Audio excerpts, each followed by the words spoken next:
high. There's a very loud and obnoxious goose that way a ways. And he won't shut up. He's being very loud and annoying. And I can see him from here. I mean, if I wanted to go kick him in the face, I probably could. And he would deserve it. And I was kind of hoping he would shut up long enough for me to film, or at least go away after a while, but he fucking won't. So you're gonna hear a goose yapping in the background of this video, which is unfortunate, and I apologize about that. I can't find a quiet spot to film to save my life.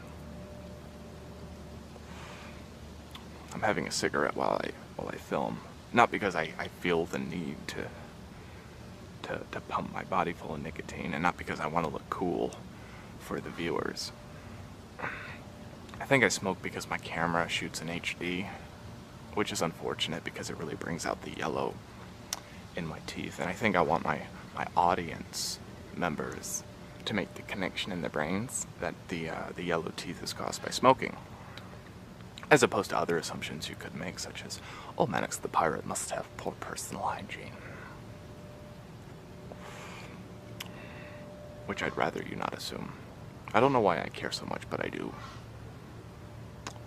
Anyway, I got a really long and angry message on Facebook from a young woman who felt the need to express her displeasure about some of the things I've said in the past about MRAs, feminism, rape culture.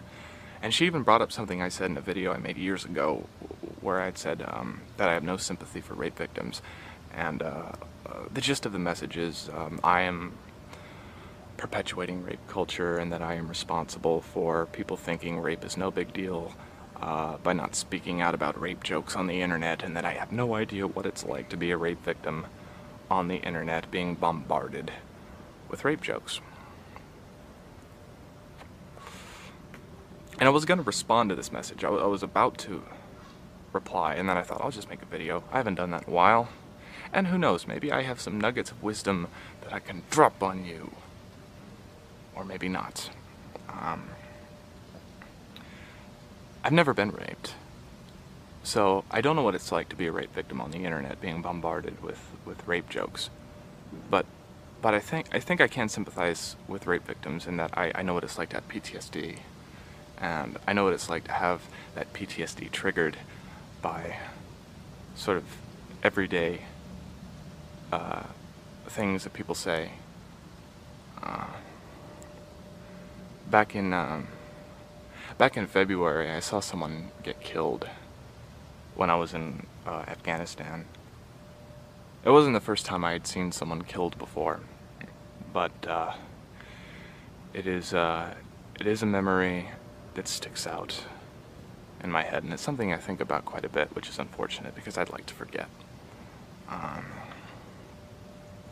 was walking out of a building. I was in Kabul, Afghanistan. I was away from all the military installations, and I was walking out of a building, and across the street there were a lot of kids panhandling, selling magazines and gum, and trying to sucker people out of money. Say, oh, please, I have no food, I need you to buy this gum, please. And they knew better than to come ask me, because I had already told them to fuck off once. But when I left the building, I saw them across the street in a big group, waiting for someone to come by so they could panhandle. And near them were two Afghan males, older gentlemen, who had gotten into a heated argument involving some prepaid phone cards. And the argument ended with one of the men pulling out his AK-47 and just spraying bullets everywhere. And one of the bullets ended up hitting a little girl in the head, stray bullet. And I saw that happen. And it's something I think about quite a bit. And ever since I saw that happen, people can say things to me, benign things, that that people tend to say every day without thinking about it, and my brain processes it differently now. I'll give you an example. About a month ago, I was on Skype, and I was talking to a lady friend of mine, and I told her I thought it would be really neat if we could meet up and have some coffee and go get some lunch or something. And she responded with, "Oh, that'd be really great, but my boyfriend would kill you if I did that." And I understood what she meant. It was a completely benign statement, and I understood the context completely, but it still made me feel really uncomfortable, really uneasy. And that tends to happen a lot to me. Like, I can't play World of Warcraft anymore. I can't PvP and have fun like I used to, because I'll hop on Ventrilo or TeamSpeak and I'll hear people say things like, "Oh, let's go kill this motherfucker," things like that. And it affects me differently. Hearing that word kill or die, it just makes me feel really weird, really uncomfortable. It's not a pleasant feeling. So I think I can sympathize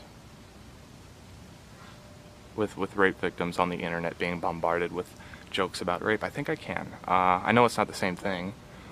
Watching someone gunned down in front of you is not the same as being raped. But having to process things and look at the world differently after either witnessing or experiencing a tragedy, I think that is kind of the same thing. I think right now, because feminism and rape culture are kind of a hot button on the internet right now, especially with PZ Myers accusing